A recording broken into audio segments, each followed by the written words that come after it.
$75,000 sitting in an account changes everything about your relationship with the world. Not because it makes you rich, because it makes you dangerous. Dangerous to employers who think they own you. Dangerous to family members who manipulate you. Dangerous to the entire system designed to keep you compliant, desperate, and trapped. I've watched this threshold transform lives for 7 decades, and what I'm about to explain will fundamentally alter how you think about every dollar you earn from this moment forward. Most people completely misunderstand what capital actually does. They think money buys things, cars, vacations, bigger houses. And yes, it does those things, but that's the least interesting function of capital. The real power of money, the power nobody talks about, is that it buys you the ability to say no. And in a world designed to extract your compliance through financial desperation, the ability to say no represents the only freedom that matters. Here's what $75,000 really purchases. Approximately 3 years of absolutely minimal existence. 3 years where you answer to nobody. 3 years where you can walk away from toxic employment without fear. 3 years where you can rebuild, retrain, relocate, or simply wait for the right opportunity instead of taking the first desperate option. This isn't retirement money, this is freedom money. And the psychological transformation that occurs when you possess this buffer ends up worth more than the capital itself. I'm going to explain exactly why this specific amount creates a mathematical and psychological inflection point that separates those who control their lives from those who remain perpetually controlled. We'll examine the predictable mental errors that prevent intelligent people from ever reaching this threshold, and we'll walk through the precise behavioral changes that make accumulation not just possible, but inevitable once you understand what you're actually building. The reason you don't have $75,000 sitting in an account has nothing to do with your income. I've watched people earning $40,000 annually accumulate this amount. I've watched people earning $200,000 annually live paycheck to paycheck without any capital buffer whatsoever. The difference has nothing to do with how much comes in. It has everything to do with what happens after it arrives. You're probably in your 40s or 50s right now. You've been working for 20 or 30 years. You earn somewhere between $50,000 and $90,000 annually, a respectable middle-class income by any reasonable standard. You're not struggling to pay rent. You're not missing meals. By historical standards, you're living better than 95% of humans who have ever existed. And yet you have essentially nothing. Maybe $10,000 saved. Maybe $20,000 if you've been particularly disciplined. Nowhere near the $75,000 that would actually change your situation. And you know you should have more. That's what makes this particularly painful. You're not stupid. You understand compound interest intellectually. You've read the articles about starting early and saving consistently. You've heard the advice about living below your means and investing the difference. And yet here you are, decades into your working life, without the capital buffer that would give you actual security and freedom. Something is clearly wrong. Either the advice is flawed, or you're missing something fundamental about implementation. Let me tell you what's actually happening. You're fighting a war on multiple fronts and you don't even realize you're in combat. Every day, your brain, the same brain that successfully navigates complex work challenges and manages intricate relationships, is actively sabotaging your financial future through predictable psychological patterns that feel completely rational in the moment but produce catastrophic long-term outcomes. Your colleague buys a new truck. Suddenly, your reliable 12-year-old vehicle feels inadequate. You didn't wake up that morning thinking you needed a new vehicle. The old one worked fine yesterday, but social comparison triggered envy, and envy demanded response. Within a month, you're signing paperwork for a $40,000 purchase that produces exactly zero increase in your actual well-being, but costs you years of potential capital accumulation. Your friends book a vacation to Europe. Not to be outdone, you book one too. You deserve it, right? You work hard. You rarely splurge. One trip won't hurt, except that trip costs $6,000 that would have grown to $12,000 in 10 years, $24,000 in 20 years, $48,000 in 30 years. That one decision, that single moment of social comparison, just cost you $48,000 in future capital. But your brain doesn't register it that way. Your brain registers missing the trip while your friends go as unbearable loss. Your teenager needs a car for college. You want to help.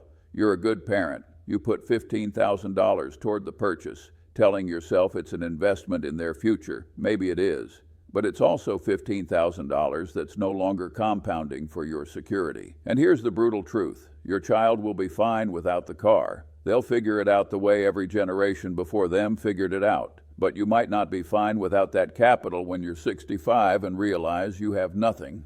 Every single one of these decisions feels responsible, justified, and reasonable in the moment. You're not buying stupid things. You're not wasteful. You're making what seem like normal middle-class choices that normal middle-class people make. And that's exactly the problem.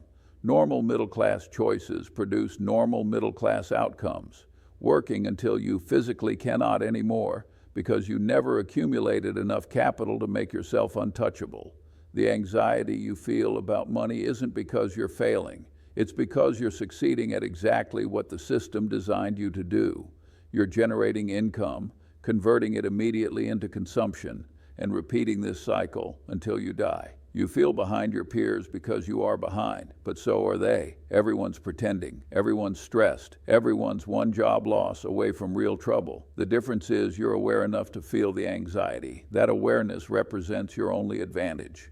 What conventional financial advice gets wrong about your situation is that it assumes you just need better information, save more, invest wisely, reduce expenses, all technically correct and utterly useless because you already know these things. The problem isn't knowledge. The problem is that your brain is wired by 3 million years of evolution to keep you poor in modern economy. And until you understand exactly how this wiring sabotages you, all the financial literacy in the world won't save you. Let me explain what's actually governing your financial behavior, because it isn't your conscious reasoning. Your brain evolved in an environment where resources were scarce, where social status determined access to mates and protection, where immediate consumption made sense because there was no guarantee of tomorrow, and where hoarding resources marked you as antisocial and therefore vulnerable to expulsion from the tribe. Every single one of these instincts now produces financial disaster, but they still feel correct because they're hardwired at a level far deeper than your rational mind can access. Social proof tendency explains why you spend money the way your peers spend money, regardless of whether their choices serve your actual interests. When your colleague buys the truck, your brain doesn't analyze whether you need a truck. Your brain registers that a member of your tribe acquired a resource, which triggers anxiety about your relative standing within the group. This anxiety feels like need. It feels like you're falling behind. It feels like you must respond. So you do. You go buy something comparable, restoring your perceived position within the social hierarchy. The relief you feel isn't from acquiring the truck. It's from eliminating the social anxiety caused by the comparison. This tendency served you brilliantly on the savannah. When everyone in the tribe started gathering spears and moving toward the trees, you didn't stop to analyze whether there was actually a threat. You grabbed your spear and followed, because tribes that copied each other's behavior survived, while independent thinkers got eaten by whatever predator everyone else had spotted. But in modern economy, this same instinct causes you to copy the financial behaviors of people who are themselves broke, stressed, and desperate. You're following the herd directly toward the cliff. Envy and jealousy tendency operates at an even deeper level than social proof. Your brain is literally incapable of evaluating your life circumstances in absolute terms. It can only measure relative to others in your reference group. You earning $60,000 while everyone else earns $60,000 feels fine. You earning $70,000 while everyone else earns $80,000 feels like poverty. The numbers are better in the second scenario, but you feel worse because your brain isn't measuring what you have. It's measuring how you compare. This wiring made perfect sense when resources were genuinely scarce and zero-sum. If your neighbor had the good hunting spot, you didn't. If they had access to the tribal leadership, you didn't. Your brain learned to obsessively track relative position because survival depended on it. Now this same circuitry drives you to spend money maintaining appearance of status, even when doing so actively undermines your actual security. You'll sacrifice your future to avoid feeling less than your peers today. Deprival super-reaction tendency explains why giving up current spending feels so much worse than missing future gains. Your brain evolved to treat loss as survival threat. Losing food meant starvation. Losing status meant expulsion. Losing resources of any kind represented immediate danger.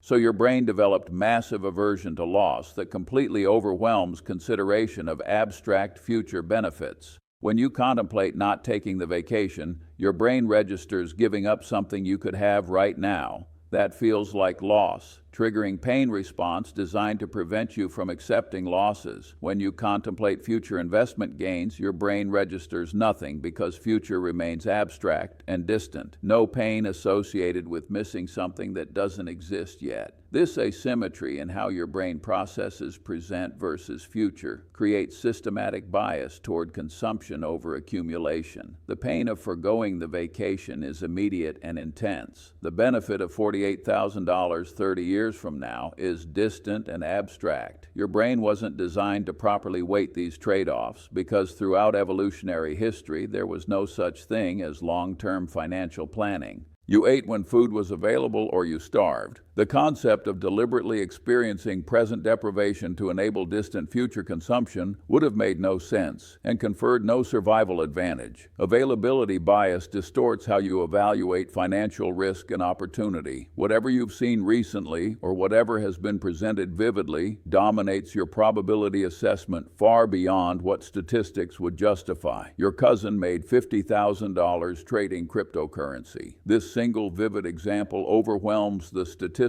reality that 90% of retail traders lose money. Your brain doesn't process statistics, it processes stories, and the availability of this one dramatic success story convinces you that similar outcomes are far more likely than they actually are. This tendency evolved because memorable events often actually were more dangerous or more important than common events. If someone in the tribe was killed by a snake, that memorable death correctly indicated that snakes represented significant threat, even though snake encounters remained relatively rare. But in financial decisions, availability bias causes you to overweight dramatic outcomes and underweight probable outcomes. You chase speculative returns because you've seen someone win, while ignoring the systematic evidence that speculation destroys wealth. You avoid the stock market because you remember 2008, while ignoring the century of evidence showing that equities outperform over long periods. Authority misinfluence tendency explains why you trust financial professionals even when their incentives clearly conflict with your interests. Your brain evolved to respect authority because in hierarchical tribes, defying leadership often resulted in punishment or expulsion.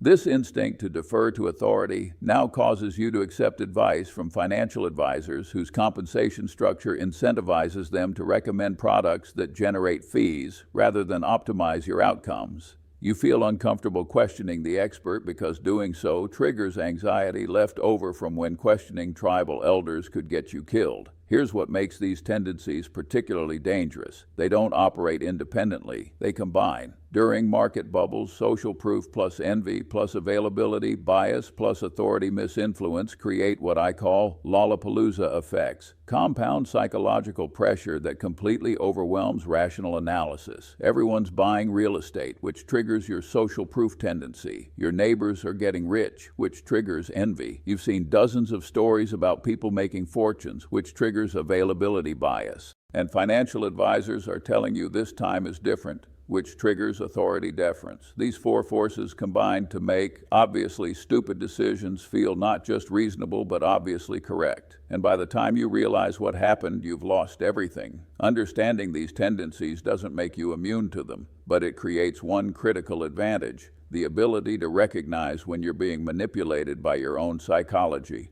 When you feel overwhelming urge to make financial decision, you can pause and ask, which bias is controlling me right now? Is this social proof because everyone else is doing it? Is this envy because I can't stand that someone has what I lack? Is this deprival super reaction because I'm feeling loss aversion about giving up something today? That moment of recognition, that simple awareness that psychological tendency is driving the decision rather than rational analysis, creates just enough space to make different choice. Now let me explain why focusing on avoiding stupidity matters more than attempting brilliance when building towards $75,000. The mathematician Carl Jacobi advised to invert, always invert, when approaching difficult problems. Instead of asking how to get rich, ask how people stay poor. Instead of seeking paths to success, identify guaranteed paths to failure and avoid them. This inversion approach works because identifying what causes disaster proves far easier than identifying what guarantees success, and preventing catastrophic losses eliminates more downside than seeking brilliant gains produces upside.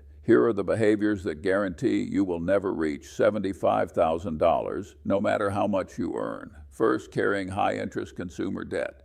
If you're paying 18% on credit card balances while hoping to earn 10% on investments, you're losing 8% annually before you even start. That negative 8% compounds against you every year, creating a deeper hole that becomes mathematically impossible to escape. Every dollar you put toward investments while carrying credit card debt is stupid dollar. You're paying 18 cents annually to lose money while hoping to make 10 cents. The mathematics make no sense, but people do this constantly because they don't understand that debt represents negative compounding that overwhelms positive returns. Second, using leverage to accelerate wealth building. Margin, options, leveraged ETFs all produce the same outcome, converting temporary volatility into permanent loss. When you borrow money to amplify investment positions, you create a scenario where normal market downturns trigger forced liquidation.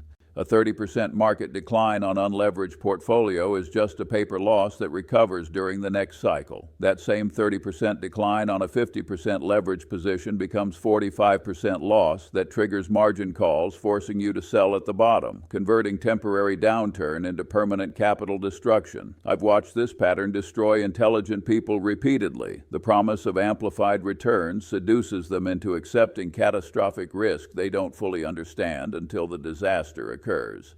Third, inflating lifestyle spending proportionally with income increases. You get a 5% raise, you increase spending by 5% every year for decades. This pattern guarantees you accumulate nothing regardless of how much you earn. I've watched people go from earning $40,000 to earning $200,000 over their careers without accumulating any meaningful capital because every dollar of increased income immediately converted into increased consumption. The house gets bigger, the car gets nicer, the vacations get more expensive, but the savings rate never changes. You work harder, you earn more, and you remain exactly as trapped as you were at the beginning because you never convert the increased income into capital.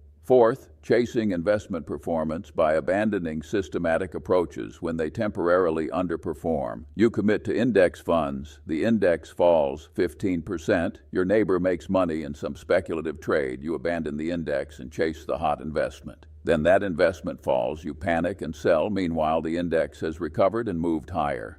This pattern of buying high, selling low, and constantly chasing performance produces catastrophic returns despite every component investment potentially being sound. The problem isn't the investments, it's your behavior switching between them at exactly the wrong moments. Fifth, making financial decisions based on social comparison rather than personal goals. Your income, your family size, your location, your career trajectory are all different from your neighbors, but you make spending decisions based on keeping up with their choices rather than based on what serves your actual situation. This guarantees that your financial outcomes will be suboptimal because you're optimizing for the wrong objective function. You're trying to match their lifestyle instead of trying to build your capital. 6. Attempting to time markets by predicting short-term movements. Nobody can do this consistently. Not professional investors with teams of analysts and sophisticated models.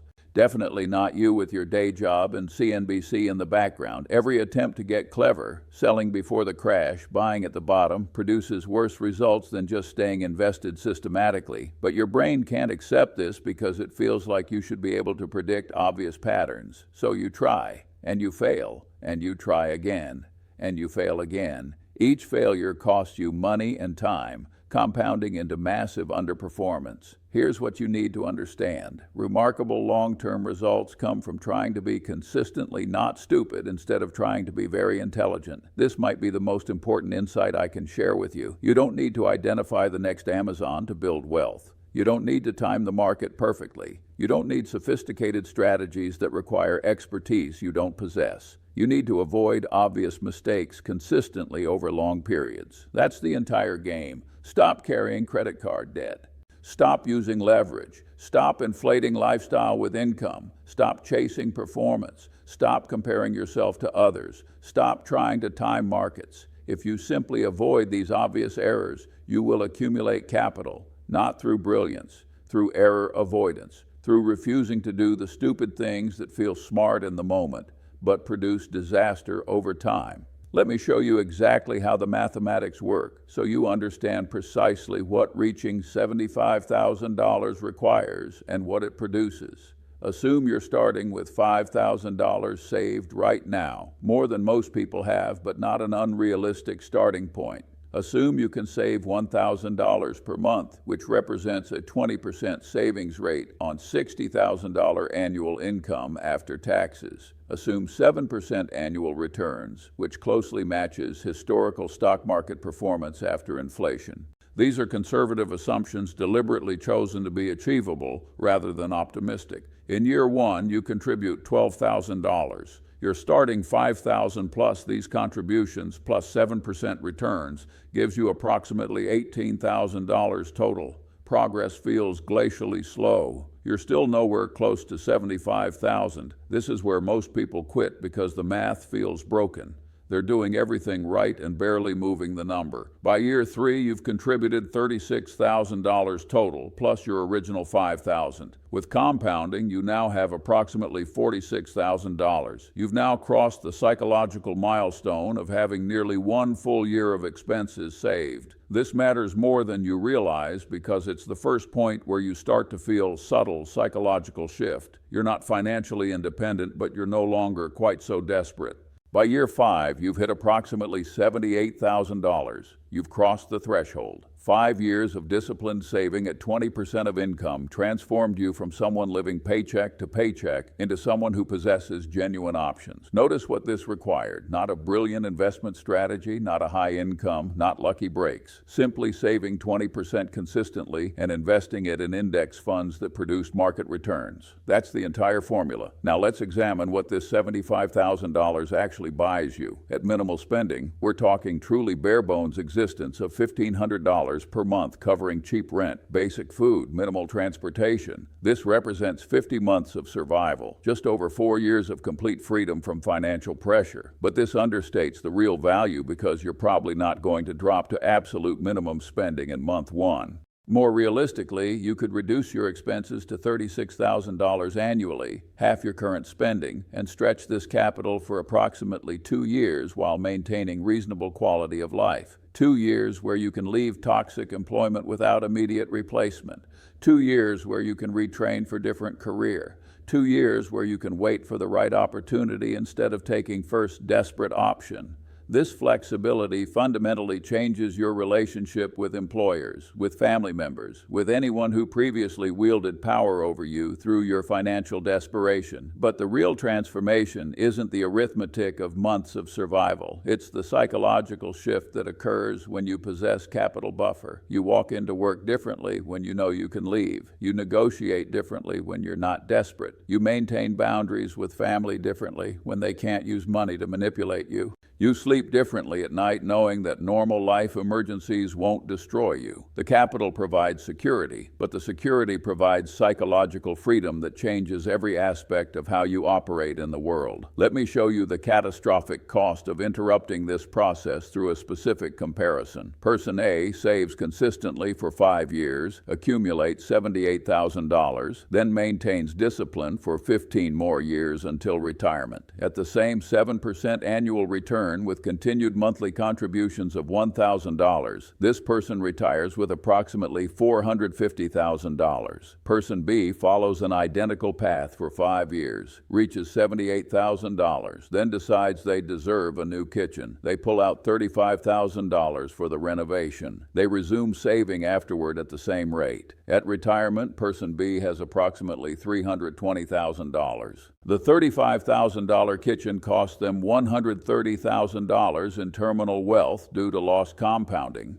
That's the actual price of breaking discipline, not the withdrawal amount, but the future value that capital would have produced. Here's another critical comparison showing how small differences in savings rate produce enormous differences in outcomes. Person A earns $60,000 and saves 20%. Person B earns $60,000 and saves 5%.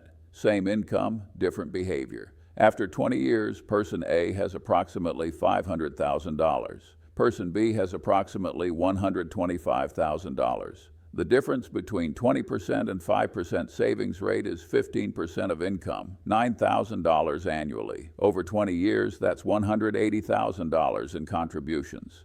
But the difference in terminal wealth is $375,000 because of compounding. The behavior difference created more than double the contribution difference in wealth. These numbers demonstrate something essential. You don't need massive income to reach $75,000 and beyond. You need sustained discipline executing simple behaviors. The mathematics are not complex. 7% returns compound predictably. The difficulty is entirely behavioral. Maintaining 20% savings rate consistently across years, decades, and life circumstances that constantly provide compelling reasons to deviate from the plan. Now let me tell you about the man who actually lived these principles so you understand what they look like in practice rather than theory. Charlie Munger experienced the kind of catastrophic setbacks that most people use as excuses for why they can't build wealth. It's where you discover that the capital buffer provides something far more valuable than the ability to buy things. It provides the ability to refuse things. And in a world designed to extract your compliance, refusal represents the only power that matters. Remember what I told you at the beginning, $75,000 makes you untouchable, not because it makes you rich, but because it makes you free. 5 years of disciplined behavior transforms you from someone who must accept whatever circumstances impose into someone who chooses what they'll accept and refuses what they won't.